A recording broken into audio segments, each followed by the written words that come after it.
Episode की शुरुआत में दिखाया जाता है कि होंगडो को फिर से बांध दिया जाता है। फिर मिस्टर ली एक बैग में वहां रखे पैसे और कुछ कीमती सामान रखने लगता है। होंगडो हेल्प के लिए चिल्ला रही थी और बाहर यूनबोक गुंडों से फाइट कर रहा था। तब मिस्टर ली अपने आदमियों को होंगडो को मारने का इशारा देता है और वो बैग लेकर बाहर चला जाता है। तो वहाँ यूनबोक को भी देख लेता है और उसने भी उसे देख लिया था, लेकिन वो लड़ाई कर रहा था इसलिए उसे पकड़ नहीं पाता।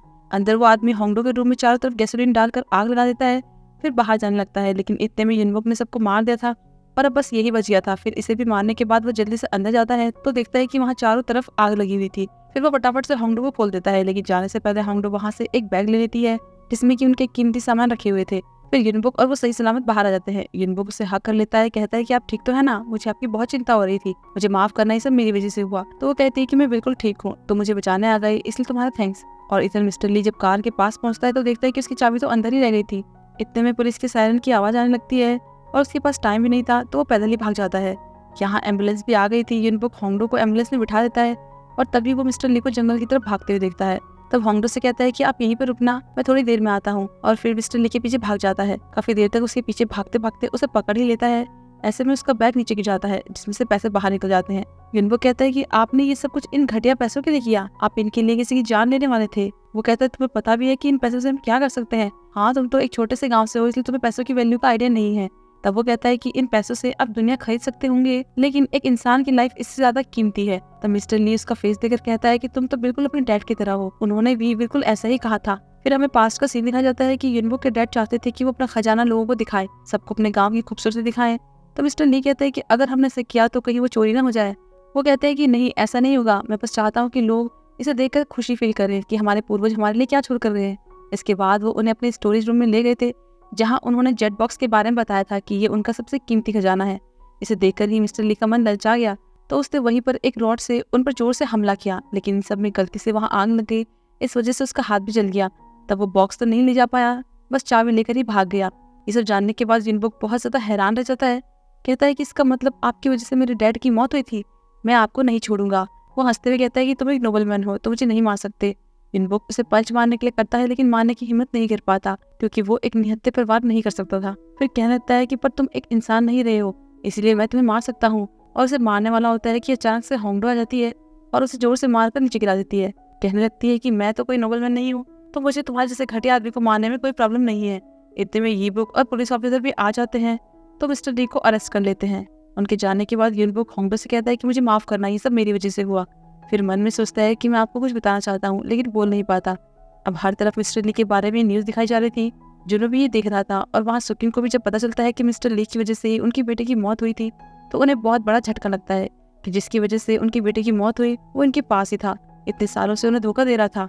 और इस बात का तो उन्हें ज़्यादा बुरा लग रहा था कि अपने बेटे की मौत का इल्ज़ाम भी उन्होंने अपनी बहू पर लगा लिया। उन्हें अपने किए पर बहुत रिग्रेट हो रहा था, इसीलिए अपनी बहू से माफ़ी मांगने के लिए उसके पास जाते हैं। तब ये बुक उन्हें वहाँ देख लेती है, उनके पास जाती है और कहती है कि मुझे उम्मीद नहीं थी कि आप यहाँ पर होंगे। वो कहते हैं कि मैं यहाँ पर तुम्हारी माँ से माफी मांगने आया था कि तुम्हारी कोई गलती नहीं है, मुझे तुम्हें नहीं भेजना चाहिए था, इसलिए मुझे माफ कर देना, लेकिन अब तुम गांव में कभी भी आ सकती हो, मैं तुम्हारा इंतजार करूंगा। फिर हम होंगडो को देखते हैं, उसे अपना पासपोर्ट मिल गया था लेकिन वो अभी भी यूनबोक के बारे में ही सोच रही थी। और वहाँ घर पर केविन किसी से फोन पर बात कर रहा था। तभी उसके डैड चुपके चुपके वहाँ पहुंच जाते हैं। वो तो मिल्क की बोतल रखकर भागने की तैयारी में थे क्योंकि वो होंगडो को फेस नहीं कर सकते थे, पर किम उन्हें देख लेता है और उन्हें जाने नहीं देता। तब तक होंगडो भी आ जाती है और उन पर गुस्सा करती है कि आप यहाँ पर क्या कर रहे हो। वो कहता है कि मैं अपने किए पर बहुत ज्यादा शर्मिंदा हूँ, मैं बस तुमसे माफी मांगना चाहता हूँ और आज के बाद मैं तुम्हारे सामने नहीं आऊंगा। लेकिन होंगडो ज्यादा देर उनसे नाराज नहीं रह पाती, कहती है कि आप फिर से हमें छोड़कर जा रहे हो, और किसने कहा कि आप शर्मिंदा हो, आप अब हमारे साथ क्यों नहीं रहते? मैं भी यहाँ से जा रही हूँ तो आपको किम के साथ रहना चाहिए, हमें आपकी जरूरत है, प्लीज हमें छोड़कर मत जाइए। इससे वो सब इमोशनल हो जाते हैं और एक दूसरे को हक करके रोने लगते हैं। उधर कैमिली भी जाने की तैयारी में थी तो जाने से पहले वो सुकिन से मिलती है, उसे बहुत सारे विटामिन देती है। तब सुकिन उसे वो पेंसिल बॉक्स दिखाता है जो कि कैमिली ने उसे पेरिस में दिया था। कहता है कि अब मैं इसे लॉक नहीं रखूंगा, जिससे कि मेरे प्यार से भरता रहेगा, और जब मैं रिटायर हो जाऊंगा तो फिर मैं तुमसे मिलने पेरिस आऊंगा, तब हम बहुत सारी बातें करेंगे। इधर होंगडो अपनी फैमिली के साथ डिनर करती है। उसके बाद जब उसके डैड उसका पासपोर्ट देखते हैं तो पूछते हैं कि तुम कब जा रही हो। वो कहती है कि जल्दी ही। तो वो यूनबोक के बारे में पूछते हैं कि उसका क्या, तुम्हारा ब्रेकअप हो गया है क्या? लेकिन वो कोई जवाब नहीं देती। फिर बाद में बाहर आकर यूनबोक के घर की तरफ देखकर उसे याद करने लगती है और वहाँ वो भी उसे ही याद कर रहा था। फिर हमें दिखाया जाता है कि कैमिली के फैशन शो की वजह से हर तरफ धूम मच गई थी, वो लोग बहुत खुश थे। तब कैमिली होंगडो को ऑफिस में देखती है तो कहती है कि तुम ठीक तो हो ना, तुम्हें तो घर पर रहकर रेस्ट करना चाहिए, तुम अभी अभी एक एक्सीडेंट से गुजरी हो। वो कहती है कि नहीं, मैं एकदम ठीक हूँ, लेकिन मुझे माफ करना, मेरी वजह से फैशन शो वाले दिन बहुत सारी प्रॉब्लम हो गई थी। तो फ्रैंकी कहता है कि तुम माफी क्यों मांग रही हो, इसमें तुम्हारी गलती नहीं है, पर वैसे भी सब कुछ अच्छे से हो गया, तो तुम अपना अच्छे से ध्यान रखना। तब कैमली कहने लगती है कि तुम अब एक ग्लोबल डिजाइनर बनने वाली हो, तो तुम्हें अपना ध्यान अच्छे से रखना होगा, इसलिए चलो पेरिस में जाकर धूम मचाए। होंगडो भी खुश होती है, कहती है कि बिल्कुल। फिर वो अपना सामान पैक करने लगती है। तब वहाँ पर वो जूते भी देखती है जो कि युनबुक ने उसे गिफ्ट किए थे। तभी उसे युनबुक का कॉल आता है जो उसे मिलने बुलाता है। फिर जब वो मिलते हैं तो युनबुक कहता है कि आप ठीक तो हो ना, और आपकी जाने की तैयारी हो गई। वो कहती है हाँ मैं बिल्कुल ठीक हूँ और सब कुछ हो गया है, और गाँव में तुम्हारा कैसा चल रहा है। तो वो कहता है कि फैशन शो के बाद मैं काफी बिजी हो गया था, और मैंने आपको मिलने के लिए इसलिए बुलाया क्योंकि मैं आपको ये बताना चाहता था कि आपसे मिलने से पहले मुझे नहीं पता था कि मैं क्या चाहता हूँ, लेकिन उसके बाद मुझे ये समझ आया कि मुझे वो खुशी चाहिए जो कभी मिल नहीं पाई, और वो खुशी मुझे आपके साथ मिली। मैंने आपसे बहुत कुछ सीखा है, और अब मैं आपकी बात मानकर इसी गांव में रहूंगा, अपने लोगों को प्रोटेक्ट करूंगा। मुझे उम्मीद है कि आप भी अपना सपना पूरा करूंगी। वो कहती है कि अब तक तुमने मेरे लिए जो भी किया, मेरे साथ रहे, उसके लिए तुम्हारा थैंक्स। मैं भी उम्मीद करती हूँ कि तुम भी बहुत खुश रहोगे और अच्छे से अपनी लाइफ जियोगे। इतना सब कुछ बताने के बाद भी युनबुक उसे अपने दिन की बात नहीं बता पाता कि मैं आपसे प्यार करता हूँ। फिर वो दोनों अपने अपने रास्ते चले आते हैं।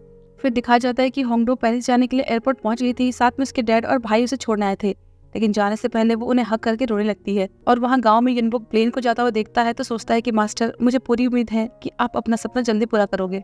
इसके बाद वो एक मीटिंग में जाता है जिसमें कि गांव को लेकर जो काम करवाने थे उसके बारे में बातें होनी थी। तब वहाँ पर डेकम भी आता है और कहता है कि क्या मैं तुम्हें ज्वाइन कर सकता हूँ। उस अपने किए पर बहुत शर्मिंदगी और रिग्रेट हो रहा था, और अब वो अपनी गलती मान गया था, इसीलिए युनबुक उसे एक्सेप्ट कर लेता है। फिर हम पुलिस स्टेशन का सीन देखते हैं। पार्क को युनबुक की सीट पर उसका रेजिग्नेशन लेटर मिलता है, यानी कि उसने जॉब छोड़ दी थी और वो अभी जुनों से मिलने गई थी। वो कहता है कि तुम्हें यहाँ नहीं आना चाहिए, एक पुलिस ऑफिसर का यहाँ पर एक कैदी से बार बार मिलना ठीक नहीं है। तब वो बताती है कि मैंने पुलिस की जॉब छोड़ दी है और मुझे माफ करना, मेरी वजह से तुमने इतनी तकलीफें सही। मैंने कभी रियलाइज नहीं किया कि मेरी वजह से तुम किस दर्द से गुजर रहे थे। तो वो कहता है कि ये सब तो पुरानी बातें हैं, इसके बारे में मत सोचो। वो कहती है कि ठीक है, तो क्यों ना फिर हम एक नई शुरुआत करें, मैं वापस गाँव जा रही हूँ। वो चौंक जाता है। वो कहती है कि मैं गाँव जाकर तुम्हारे साथ बिताए हुए पलों को याद करके अपनी जिंदगी बिताऊंगी। मेरे दिल में हमेशा तुम्हारे लिए एक खास जगह रहेगी, इसलिए जब भी तुम चाहो मेरे पास चले आना। जुनो तो एकदम शॉक हो जाता है और कुछ बोल ही नहीं पाता।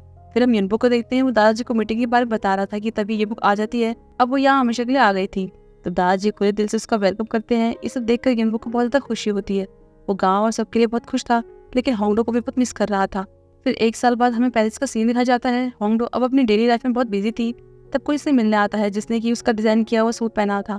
एक पल के लिए तो उसे ये लगता है कि ये युनबुक है, पर ये कोई और था। अब क्योंकि कैमरी होंगडो के नाम से एक न्यू ब्रांड लॉन्च करने वाली थी, तो ये आदमी इसलिए इससे मिलने आया था ताकि ये होंगडो की इस डिजाइनर ड्रेस को कांच में पहन सके। तो वो उसे हाँ कह देती है। अब इससे होंगडो को युनबुक की याद आती है, तो वो उसे कॉल करने की सोचती है, लेकिन कॉल नहीं कर पाती, इसलिए गाँव की न्यूज देखने लगती है। वो ये देखकर खुश होती है कि युनबुक वहाँ के लिए बहुत अच्छा काम कर रहा है। फिर हम गाँव का सीन देखते हैं जहाँ कल्चरल हेरिटेज की नई एडमिनिस्ट्रेशन आई थी, क्योंकि सुक्यून अपने कल्चरल असेट्स को लोगों को दिखाना चाहता था। तब बातचीत करते हुए वो बताती है कि हमारा गांव आजकल फ्रांस की न्यूज में छाया हुआ है, क्योंकि कैमरी की एक नई कोरियन डिजाइनर अपना खुद का ब्रांड लॉन्च करने वाली है। तब युनबुक देखता है कि वो डिजाइनर कोई और नहीं बल्कि होंगडो ही थी। उसे खुशी होती है कि आखिरकार मास्टर का सपना पूरा हो गया। इस बीच हमें किम को एक रेस्टोरेंट में दिखाया जाता है। अब वो बहुत फेमस हो गया था, उसे स्ट्रॉन्ग लेडी सीरीज के लिए अवार्ड भी मिला था। तब वो इसकी फोटो अपने फैंस के साथ शेयर कर देता है। थोड़ी देर में योना उससे मिलने आती है। तब वो इसके लिए थैंक्स कहता है क्योंकि उसकी वजह से ही उसे ये स्टोरी बनाने में इंस्पिरेशन मिली। लेकिन अब उसके फैंस सेकंड सीजन की डिमांड कर रहे थे, तो वो उसे ऑफर देता है कि क्यों ना तुम मेरी को राइटर बन जाओ। अगर तुम इसमें इंटरेस्टेड हो तो हम साथ में मिलकर काम करेंगे, और अब तो मैं तुम्हें पेमेंट भी कर सकता हूँ। पहले तो वो हंसने लगती है, फिर मान जाती है। तब दोनों ड्रिंक करने लगते हैं। उधर चिलबुक नानी माँ को जो से मिलाने लाया था, वो उसे गाँव के बारे में बताती है कि वहाँ अब बहुत कुछ बदल गया है।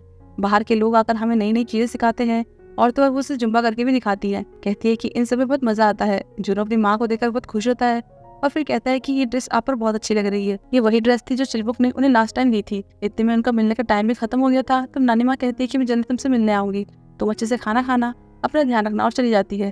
तब चिलबुक भी जाने लगता है, तो जुनो ने रोककर कहता है कि मेरी माँ का अच्छे से ध्यान रखना। वो भी इशारे में कहता है कि मैं अच्छे से उसका ध्यान रखूंगा। इसके बाद चिलबुक नानी माँ को लंच के लिए बाहर लेकर जाता है।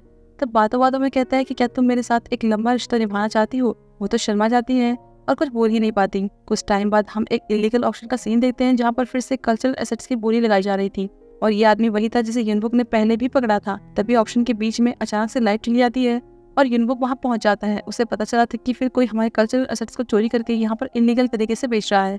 तब वो आदमी युनबुक को पहचान जाता है और कहने लगता है कि हमने चोरी नहीं की, ये तो नकली है, इसलिए प्लीज हमें छोड़ दो। तो वो कहता है कि तुम्हारी इस नकली चीजों की वजह से हमारे कल्चरल एसेट्स की वैल्यू कम हो रही है, लोग इससे कंफ्यूज हो रहे हैं, लेकिन ये नकली है, इसलिए बस मैं तुम्हें आखिरी मौका दे रहा हूँ। अगर अगली बार तुमने ऐसा फिर कुछ किया तो मैं तुम्हें छोड़ूंगा नहीं। तो वो भी माफ़ी मांगकर वहाँ से फटाफट से निकल जाते हैं। तब युनबुक भी आती है और देखती है कि युनबुक ने तो पहले ही सारा काम कर दिया है। फिर वो दादाजी से मिलते हैं। वो कहते हैं कि तुम दोनों बहुत अच्छे से अपना काम कर रहे हो, अपने गाँव को प्रोटेक्ट कर रहे हो, इसलिए मैं सोच रहा हूँ कि गाँव का नया हेड बनाने के लिए ये सही टाइम है और मुझे भी अब अपनी इस पोजीशन से रिटायर हो जाना चाहिए। तब वो उनसे सवाल करते हैं कि तुम्हारे हिसाब से हमारी सबसे कीमती एसेट्स क्या है। दोनों एक ही टाइम पर एक ही जवाब देते हैं कि हमारे लोग। युनबुक कहता है कि हमारे गाँव के लोग हमारे लिए सबसे ज़्यादा कीमती हैं। अगले सीन में होंगडो को दिखाया जाता है जो अपने नए डिजाइन पर काम कर रही थी और बीच बीच में गाँव को लेकर न्यूज़ भी देख रही थी। तब वो देखती है कि गाँव का नया हेड बना दिया गया था, लेकिन इस बात से सरप्राइज होती है कि वो युनबुक नहीं बल्कि यीबुक थी। तो सोचने लगती है कि फिर युनबुक का क्या हुआ। अचानक से फूलों की पत्तियां गिरने लगती है और ट्रेडिशनल ड्रेस में फ्लावर लेकर एक आदमी उसके पास आता है जो कि युनबुक था। उसे अचानक से अपने सामने इस तरह देखकर होंगडो बहुत ज्यादा सरप्राइज होती है और खुशी से उसे हक कर लेती है।